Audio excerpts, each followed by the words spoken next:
kita akan menjaring si anak minatnya kemana. Bekerja, kuliah, menjelaskan tentang peran BK di lingkungan sekolah, Pak. Ya, kenakalan yang bersifat khusus gitu loh, Pak.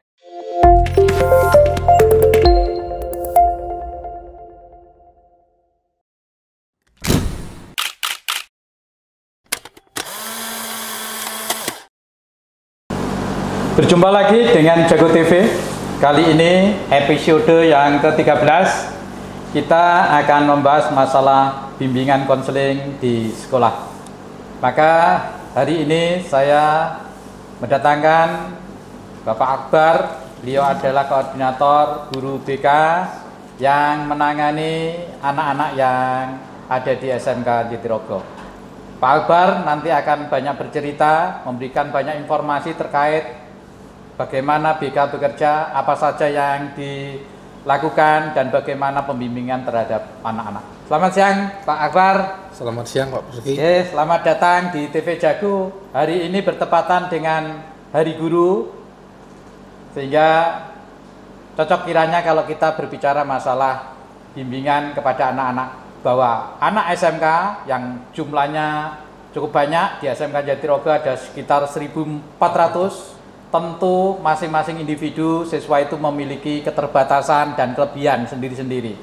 Ada yang mudah beradaptasi, ada yang kurang bisa beradaptasi, sehingga yang kurang beradaptasi akan mengalami banyak kesulitan, baik kesulitan dalam belajarnya ataupun kesulitan di dalam bergaul dengan teman-temannya. Dan sekolah harus memberikan bantuan untuk bimbingan, sehingga bisa memfasilitasi anak-anak yang memerlukan bimbingan itu, sehingga dia bisa terus belajar sesuai dengan bakat dan minatnya. Itu Pak Akbar, pengantar saya. Pak Akbar silakan nanti bisa bercerita terkait dengan bimbingan konseling yang ada di SMKN Jatirogo. Monggo Pak Akbar. Terima kasih. Sebelumnya saya sudah diundang di acara podcast SMK Jago yang diasuh oleh Pak Basuki. Di SMK Negeri Jatirogo, bimbingan konselingnya diasuh oleh 4 guru bimbingan konseling. Ada 4 guru bimbingan konseling, dan masing-masing guru memegang jurusan yang sudah ditentukan oleh pihak sekolah. Ya. Jadi di SMK Jatirogo saat ini baru ada 4. Saat ini ya. Saat ini baru ada 4. Sebetulnya secara normalnya begitu, maka atau kebutuhan guru BK di SMK Jatirogo itu sekitar 6 gitu guys. Sekitar 6. Tetapi karena keterbatasan tenaga, maka yang 4 ini kita optimalkan. Terkait dengan layanan di BK, Pak Akbar mungkin bisa disampaikan apa saja layanan di BK itu? Di BK kita melayani bimbingan konseling, bimbingan sosial, kemudian ada layanan bimbingan pribadi, ada bimbingan karir dan bimbingan pribadi. Oh begitu ya? Iya, jadi banyak layanan.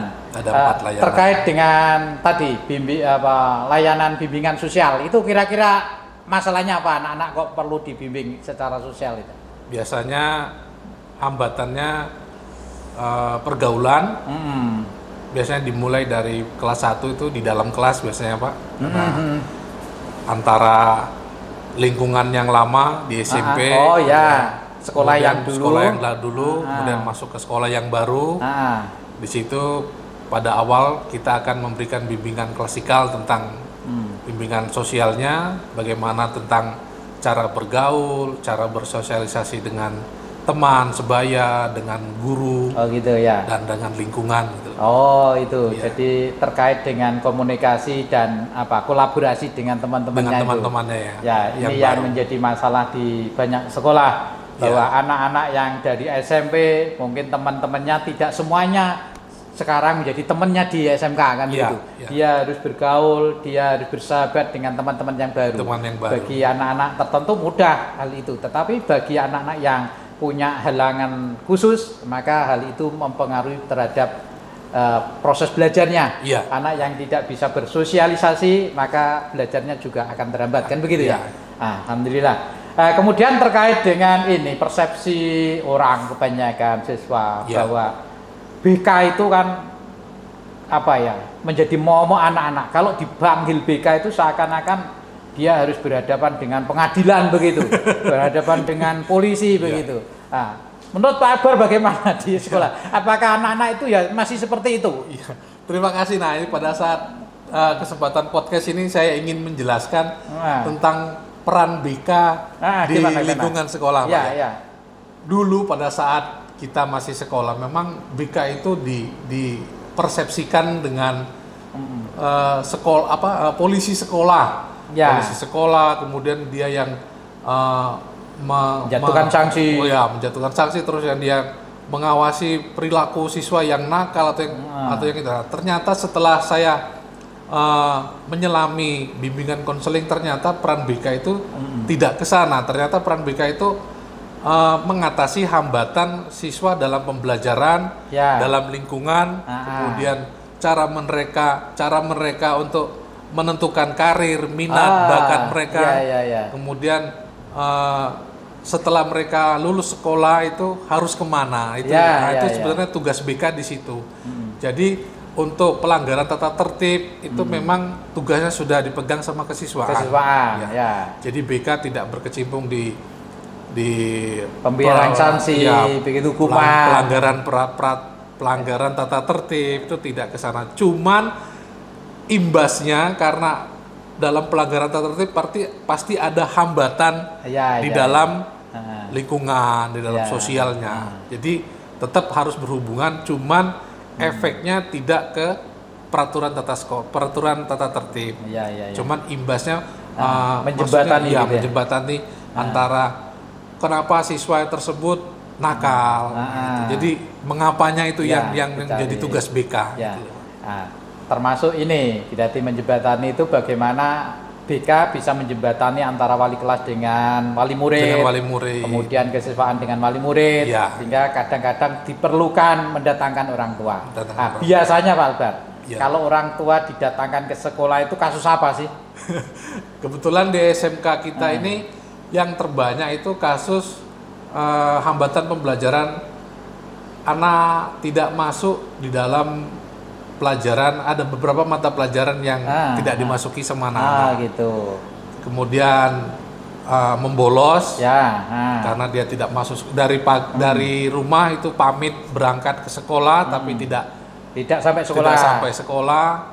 Kemudian yang ketiga itu kasus dalam kenakalan yang bersifat khusus gitu loh, Pak. Nah, itu fungsinya apa orang tua didatangkan di sekolah? Jadi fungsi kita untuk mendatangkan orang tua itu yang pertama itu kita berkoordinasi dengan orang tua supaya orang tua tahu kondisi siswa di sekolah. Itu yang pertama. Kita menceritakan kondisi siswa atau kondisi anaknya di sekolah seperti ini. Kemudian kita juga ingin mendapat masukan atau cerita dari orang tua perilaku si anak di rumah seperti apa. Kemudian setelah kita tahu kondisi si anak di rumah, kemudian orang tua juga tahu kondisi anaknya di sekolah, kita sama-sama mencari solusi gitu loh. Sama-sama cari solusi bareng-bareng. Kita diskusi, kita sama-sama brainstorming dengan orang tua. Jadi akhirnya kita sama-sama mempunyai solusi untuk kebaikan anak itu. Kebaikan si anak, gimana anak itu nanti kita menyikapi di sekolahan, juga orang tua untuk menyikapi si anak di rumah. Ini penting. Jadi kuncinya adalah komunikasi antara sekolah dengan orang tua yang bisa membantu siswa mengatasi kesulitan belajarnya, kan begitu ya. Betul, terus rata-rata setelah ketemu dengan orang tua, apakah orang tua itu memang tidak tahu tuh kalau anaknya itu misalkan bolos, anaknya itu terlibat kenakalan yang lain, itu bagaimana ceritanya? Sebagian besar tidak tahu, Pak. Sebagian besar tidak tahu. Jadi anak itu di rumah baik-baik saja begitu? Baik-baik saja. Memang ada perilaku yang agak menyimpang, cuman bagi orang tua mungkin dianggap hal wajar. Tapi ternyata itu berimbas ke sekolahannya, ke perilaku mereka di sekolah. Berarti fungsinya BK tidak hanya memintarkan anaknya saja agar anaknya lurus, tapi orang tua juga harus diberi pengertian bahwa dukungan orang tua terhadap anak, memotivasi anak, selalu membimbing anak itu penting bagi keberhasilan anak. Ya. Kan begitu ya Pak Albar? Ya, ini terkait dengan pemanggilan orang tua yang ke sekolah. Sekarang saya tanya tadi yang disampaikan Pak Albar bahwa di BK itu juga ada layanan informasi terkait anak yang butuh kuliah, anak yang ingin bekerja, kan begitu ya, Pak Albar? Ya, Pak. Nah, sementara ini untuk jalur yang kuliah itu kira-kira penanganannya kayak apa? Kan tidak semua anak SMK itu kepingin kuliah. Ya. Di kelas 12 kita tetap memberikan layanan klasikal, kemudian kita akan menjaring si anak minatnya kemana, bekerja, kuliah atau wirausaha. Kemudian dari pooling yang biasa kita sebar itu nanti anak-anak mulai terklaster kemana mereka tujuannya, ada yang mau kuliah atau ada yang mau bekerja atau ada yang mau berwirausaha. Dari situ nanti kita mulai arahkan, kalau si anak yang ingin kuliah, kita akan membuat suatu grup, kemudian tetap kita berikan informasi tentang perkembangan dunia perkuliahan yang terkini. Begitu juga dengan anak yang ingin bekerja, nanti hubungannya ke BKK. Kemudian anak yang berwirausaha itu nanti tetap hubungannya ke BKK juga. Nah, terkait dengan anak yang kuliah ini kan yang penting dia jangan sampai salah jalur, salah pilihan gitu. Nah, kadang anak-anak itu kan hanya ikut-ikutan tidak tahu potensinya. Anak SMK kepingin jadi dokter kan begitu. Terus milihnya di UNER, di jurusan kedokteran, itu kan ya nggak pas. Sehingga perlu sekali informasi-informasi. Oh, cocokmu itu jurusannya misalkan informatika, kuliah saja, misalkan bisa memilih di ITS, jurusan informatika, di UNESA, kan begitu Pak Albar. Nah, selama ini halangan anak-anak atau rintangan anak-anak untuk mencapai atau mengetahui informasi itu di mananya toh? Setelah mereka itu terklaster Pak ya, kita kan memberikan konseling Pak. Jadi konseling, nanti mereka kan kita tanya minatnya mau kuliah di jurusan apa. Jadi nanti mereka bercerita Pak. Pak, misalnya saya minatnya ke sini Pak. Dari sana kita kan mengarahkan nanti. Kita gali terus informasi dari mereka, minatnya kemana, hobinya apa, kebiasaan mereka apa gitu. Terus disesuaikan harus sesuai dengan perilaku mereka. Oh, ternyata hobimu ke sini. Nanti di situ ketemu Pak. Setelah mereka pikir, kemudian mereka pulang ke rumah, mereka menceritakan ke orang tuanya. Mereka konsultasi, setelah mereka konsultasi mereka nanti biasanya konseling lagi ke BK. Pak, saya satu orang tua saya nggak cocok Pak jurusan ini, kalau jurusannya seperti apa? Ya seperti itu, konselingnya terus berjalan Pak. Tapi dalam kondisi yang santai, yang hal-hal normal, wajar itu. Pak Albar dan teman-teman BK itu selalu mendampingi apa yang dia inginkan, informasi diberi. Kita beri gitu. Nah, sehingga tidak salah jalur. Nah, saya juga melihat dari lulusan SMK itu kan banyak juga yang memilih menjadi guru. Contohnya di geologi pertambangan. Itu kan tidak semua universitas itu memiliki jurusan itu dan langka sehingga kita kalau mencari guru geologi pertambangan agak susah dan kita dapatnya mesti alumni kita sendiri dan gitu. Alhamdulillah anak-anak sudah memahami peluang kerjanya dan seterusnya. Terkait dengan yang lain Pak Albar, bimbingan, konseling, informasi dunia kerja yang tadi disampaikan bekerja sama dengan BKK. Kalau di prosentase begitu, lulusan SMK Jatirogo ini antara yang melanjutkan, berwirausaha dan bekerja itu kira-kira yang tertinggi yang mana Pak Albar? Yang tertinggi itu yang tahun kemarin Pak ya, kita ambil datanya aja, yang terbanyak itu yang bekerja Pak. Oh, yang bekerja ya. Jadi alhamdulillah kemarin data yang kita terima itu yang bekerja itu hampir 80% sudah bekerja, kemudian yang kuliah itu hanya di bawah 10%. Hanya 8 siswa, kemudian yang berwirausaha itu lebih kurang sekitar 15%, dan itu pun hanya di jurusan tertentu yang berwirausaha, terutama jurusan desain dan busana itu. Desain dan produksi busana itu yang lulus banyak sudah bisa berwirausaha. Dia tidak harus menjadi karyawan karena dia sudah punya keahlian yang bisa digunakan untuk menghidupi dirinya lah, begitu ya. Alhamdulillah Pak Albar. Kemudian Pak Albar mungkin ada hal-hal yang perlu disampaikan terkait dengan layanan BK di SMK Jatirogo. Mungkin ada usulan atau apa begitu terkait dengan layanan agar bisa lebih maksimal, lebih optimal diberikan kepada anak-anak. Kalau untuk layanan sosial, kemudian karir dan belajar itu sudah berjalan Pak, alhamdulillah. Cuman kita itu yang untuk layanan pribadi.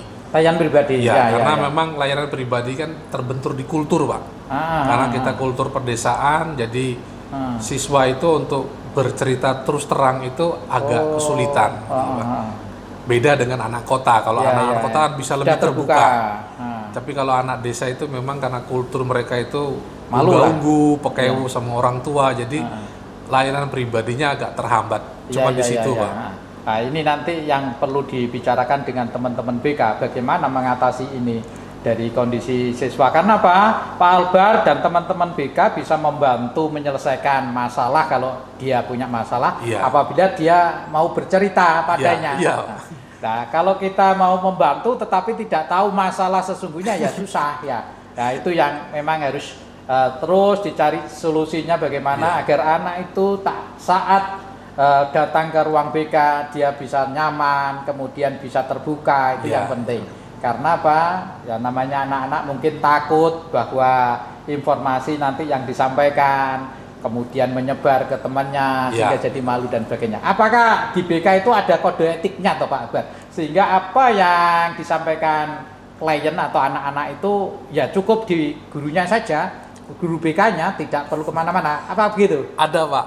Gimana? Kami guru BK itu kan terikat dengan kode Asosiasi Bimbingan Konseling Indonesia, Pak, APKIN itu.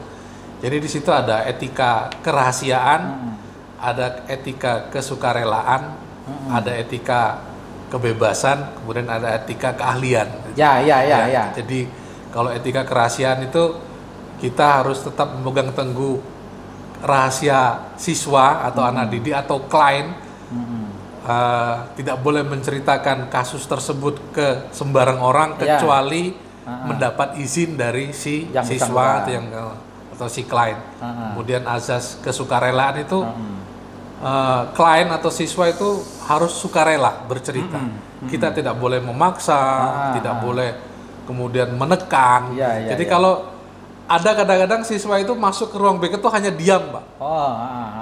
Hanya diam, ya kita juga tetap diam, jangan kita ajak ngomong, tidak menginterogasi gitu. Tidak, Pak.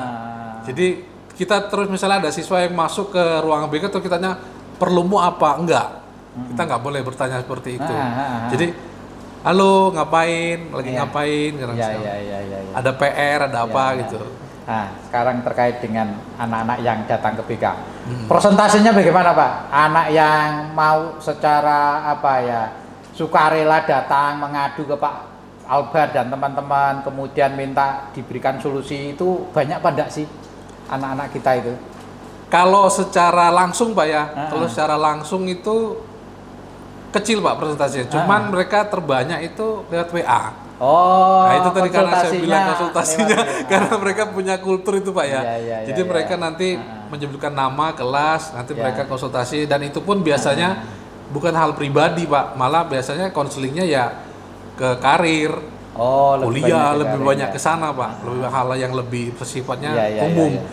Malah kadang-kadang kita itu mendapatkan informasi pribadi tentang permasalahan siswa itu dari orang lain, dari wali kelasnya, kadang-kadang dari lingkungan yang kita terima gitu. Nah, ini yang penting bagi anak-anak sekalian, bahwa Pak Albar dan teman-teman BK itu membuka ruang seluas-luasnya bagi anak-anak yang ingin berkonsultasi terkait dengan permasalahannya. Insya Allah Pak Albar akan membantu menyelesaikan permasalahan itu.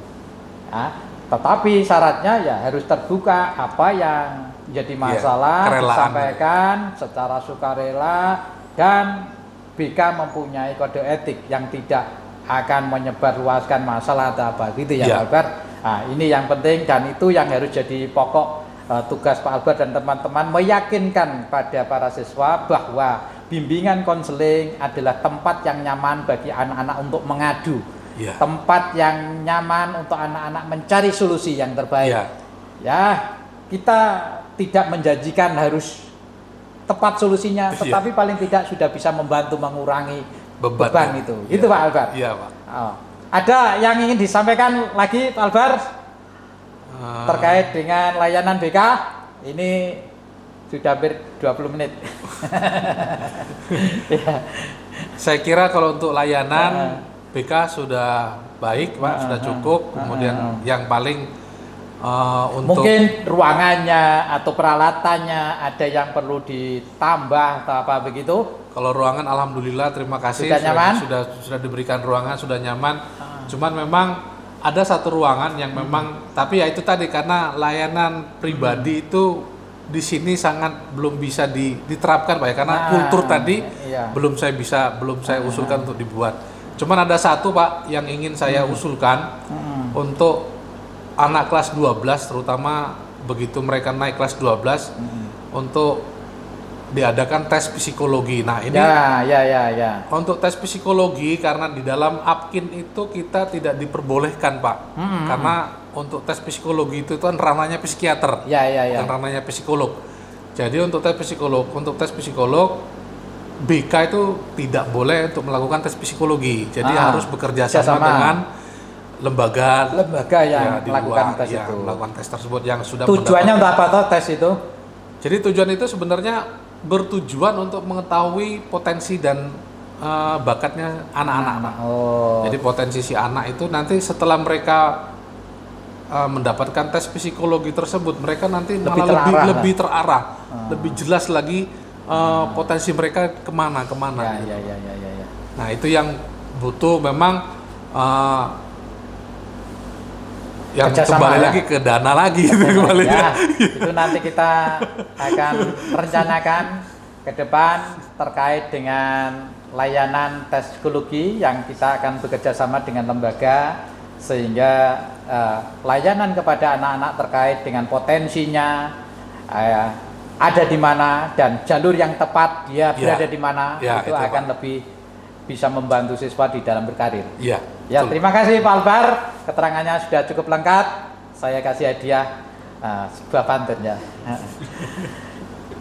Joni memancing di kala fajar, pulang menenteng banyak ikan. Bagi siapa yang rajin belajar, pasti akan sukses. Kemudian, salam jago, TV jago.